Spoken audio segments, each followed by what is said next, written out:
Entre l'idéal d'une armée-nation et les tragédies enfantées par les terroristes égarés se dessinent en filigrane des intérêts inavoués, souvent inavouables de certaines puissances occidentales.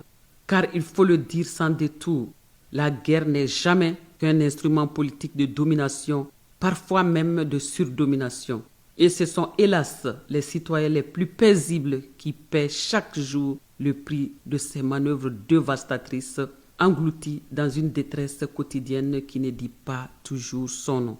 Les armes lourdes et redoutables qui circulent dans notre sous-région attestent, s'il en était encore besoin, que l'ennemi véritable des peuples de l'AES se situe bien au-delà des frontières visibles. Mais rien, absolument rien, ne doit entraver notre quête d'une souveraineté trop longtemps confisquée. Ce tumulte violent que nous traversons ne saurait nous effrayer au point de renoncer à notre devoir d'instaurer la paix dans l'espace AES.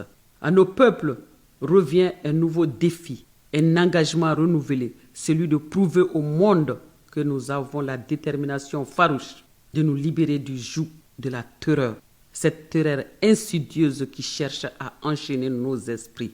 Il appartient donc à chaque citoyen de trouver en lui le courage nécessaire pour soutenir et accompagner ceux qui portent la lourde mission de ramener la paix et la quiétude avec le serment silencieux du sacrifice ultime. Ce sont nos forces de défense et de sécurité, les femmes, ces hommes et ces femmes qui se dressent chaque jour contre les soubresauts du criminel sans foi ni loi. Ils ne reculeront jamais. Ils sont cette providence qui veille lorsque tout vacille. Cette colonne vertébrale qui nous permet de tenir debout face à une crise qui épuise et déprime. Ces soldats, quel que soit leur grade, sont prêts à relever le défi historique qui dessinera l'avenir du pays. Nos forces se renforcent de l'intérieur grâce au recrutement massif de jeunes volontaires déterminés à défendre leur patrie.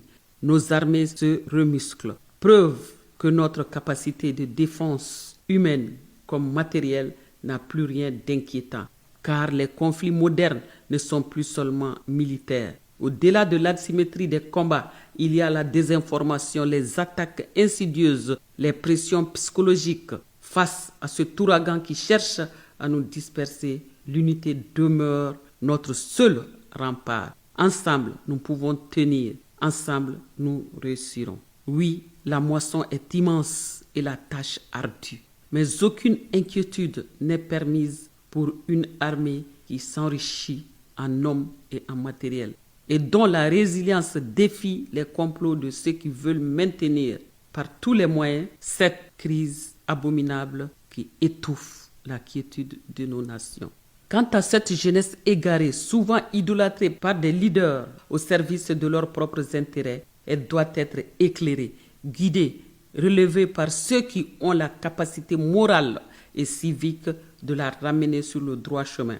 Ces obscurantistes orgueilleux ne doivent pas être abandonnés à eux-mêmes. Ils doivent être arrachés aux ténèbres qui les séduisent et les dévorent.